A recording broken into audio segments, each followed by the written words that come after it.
दुर्गा, लक्ष्मी, सरस्वती, काली, महाकाली, भद्रकाली माताए नमः। हे माता के चरित्र और उनके अन्य अवतारों की कथा हम सब ने सुन ली है। इसके बाद हम उनकी प्रधान प्रकृति का निरूपण करते हैं द्विजश्रेष्ठ। मैं आपके चरणों में पड़ा हुआ मुझे देवी ने जिस प्रकार से स्वरूप को और जिस विधि से उनकी आराधना करना चाहिए वह मैं बताता हूँ।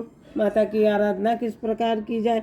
ऋषि कहते हैं, राजन, इस प्रकार परम गोपनीय तथा इस को मैं त्रिगुणमयी परमेश्वरी महालक्ष्मी ही सबका आदि कारण है और वे ही दृश्य और अदृश्य संपूर्ण विश्व में वे ही व्याप्त हैं। हे राजन, इस प्रकार चार भुजाओं से बिजौरे का फल, गदा, खेट और ढाल, पान पात्र और मस्तक पर नाग, लिंग, योनि और अन्य वस्त्रों को धारण करती हैं।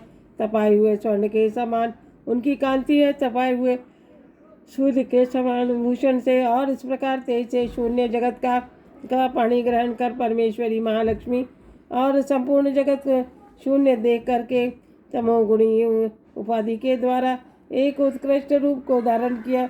इस प्रकार नारी के रूप में प्रकट हुई और जिस शरीर की कांति निखरे हुए काजल के समान है और वह उनका श्रेष्ठ मुख दाढ़ों से सुशोभित है, बड़े बड़े नेत्र हैं, कमर पतली है, चार भुजाएं हैं, ढाल, तलवार, प्याले में आधे अर्ध कटा हुआ मस्तक सुशोभित हो रहा है। वक्षस्थल पर कबध तथा मस्तक पर मुंडों की माला को धारण किए हुए हैं और इस प्रकार प्रकट हुई स्त्रियों में तामसी महालक्ष्मी माता जी का स्मरण करता हूँ। मुझे मेरे नाम और कर्म बताइए। महालक्ष्मी स्त्रियों में श्रेष्ठ तामसी देवी हैं और मैं तुम्हें उनका नाम बताती हूँ जो उनके कर्म हैं। कर्म के अनुसार महामाया, महाकाली, महामारी, शुद्धा तृष्णा, निंद्रा तृष्णा, एक वीरा, काल रात्रि, दुरात्या, ये सब उनके नाम हैं। कर्मों के अनुसार चरितार्थ होंगे तथा नामों के द्वारा उनके कर्मों को जान करके ही पाठ करना चाहिए। इसी से मनुष्य सुख भोगता है। राजन, महाकाली का यो कह करके महालक्ष्मी के अत्यंत सत्व गुण के द्वारा रूप को धारण किया तथा चंद्रमा के समान गौर वर्ण था। श्रेष्ठ नारी हाथ में अक्षतमाला, अंकुश, वीणा और पुस्तक को धारण किए और महालक्ष्मी ने उसे नाम प्रदान किए। महालक्ष्मी, महाविद्या, भारतीय वाक, सरस्वती, आर्या, ब्राह्मी, कामधेनु, वेद गर्भा और धीश्वरी, बुद्धि की स्वामिनी, इस प्रकार के उनके नाम होंगे। तदंतर में महालक्ष्मी, महाकाली और महासरस्वती ने कहा, देवियों, तुम दोनों अपने अपने गुणों से युक्त पुरुषों के जोड़े को उत्पन्न करो। उन दोनों ने यूँ कहकर महालक्ष्मी ने सबसे पहले स्त्री और एक पुरुष का एक जोड़ा उत्पन्न किया। वे गर्भ निर्मल ज्ञान से संपन्न तथा कमल के आसन पर विराजमान, उनमें से एक स्त्री और दूसरा पुरुष था। तत्पश्चात महालक्ष्मी ने पुरुष को ब्रह्मा और विदेव, विरंची और धात कहा। इस प्रकार संबोधित करने के बाद स्त्री को श्री, पद्मा, कमला और महालक्ष्मी कहा इत्यादि नामों से पुकारा। इसके बाद महाकाली तथा महासरस्वती का भी एक एक जोड़ा उत्पन्न किया। इनसे भी रूप में नाम से जो भी बतलाता है वह मैं बताता हूँ। महाकाली एक कंठ में नील ग्रीवा का चिन्ह तथा लाल भुजाएं हैं, श्वेत मणि है, मस्तक पर चंद्रमा का मुकुट है।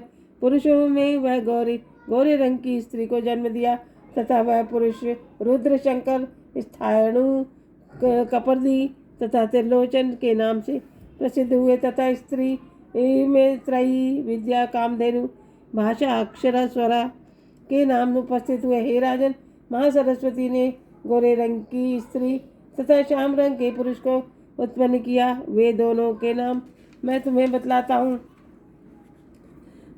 हूँ और इस प्रकार पुरुष का नाम विष्णु, ऋषिकेश, कृष्ण, वासुदेव और जनार्दन रहा तथा वह उमा, गौरी, सती, चंडी और सुंदरी, सुभग और शिवा के नाम से प्रसिद्ध हुई।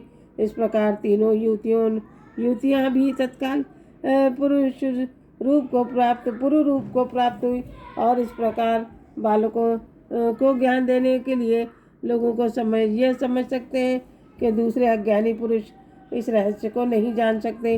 हे राजन, महालक्ष्मी त्रय विद्या रूपी महासरस्वती ब्रह्मा के पत्नी के रूप में समर्पित किया।